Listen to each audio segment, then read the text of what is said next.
Meet Alberta's new Premier, Jim Prentice.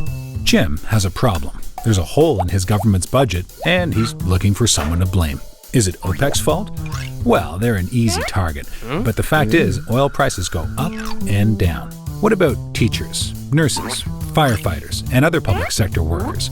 They've always been a favorite target for Conservative premiers. But the truth is, as a proportion of our overall economy, no other province spends less than we do on public services. So if it's not OPEC, or how much we spend on public services, who's to blame for Alberta's budget woes? It's time for the Tories to look in the mirror. The problem started about 20 years ago, when Alberta's Tories began poking holes in the revenue base needed to fund basic public services like education and healthcare. Taxes on corporate profits were cut from 15% to 10%, the lowest in the country, costing the government $2 billion a year. At the same time, the province's progressive income tax was replaced with a 10% flat tax.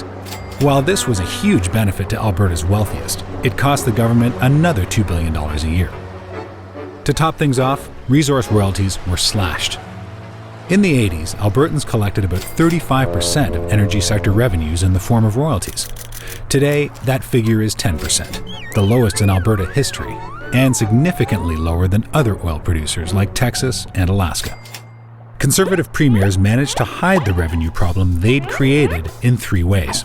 First, for years, they simply refused to invest in necessary infrastructure like new hospitals, schools, and roads, even as the provincial population boomed.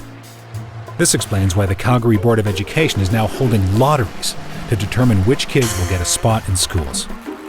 It also explains why hospitals in Edmonton and Calgary are operating at 20 or 30% overcapacity every day, to the point where doctors warn a disaster is imminent.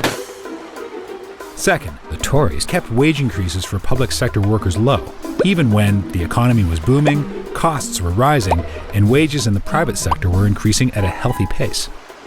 Third, Conservatives hid the revenue holes they had created by papering them over with energy money. Even with extremely low royalty rates, as long as oil prices remained high, lots of cash was available for Conservatives to plug the holes they had drilled and to give the illusion of stability. But this strategy had obvious limitations. It meant there was usually nothing left over to save for future generations.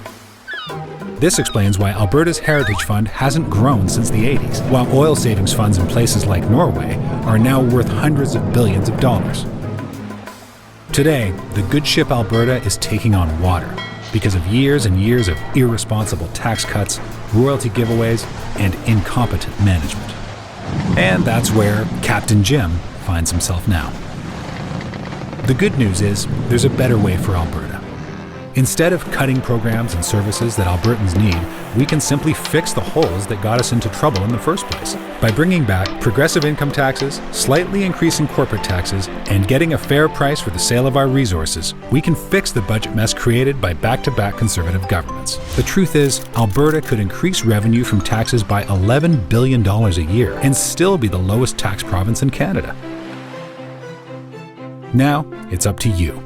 Sign the Better Way Alberta petition calling for revenue reform instead of cuts to public services.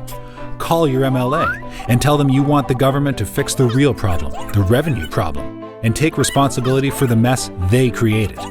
Most importantly, let's make this next election about fixing Alberta's revenue holes. Tell candidates they can win your support by reversing years and years of irresponsible tax cuts and royalty giveaways and promising to use the new money generated by reform for frontline services, not future giveaways to friends of the government. With your help, we can fix our broken revenue system and make Alberta strong and seaworthy enough to weather any storm. For more information on how Alberta got into this mess and how we can fix it, go to betterwayalberta.ca.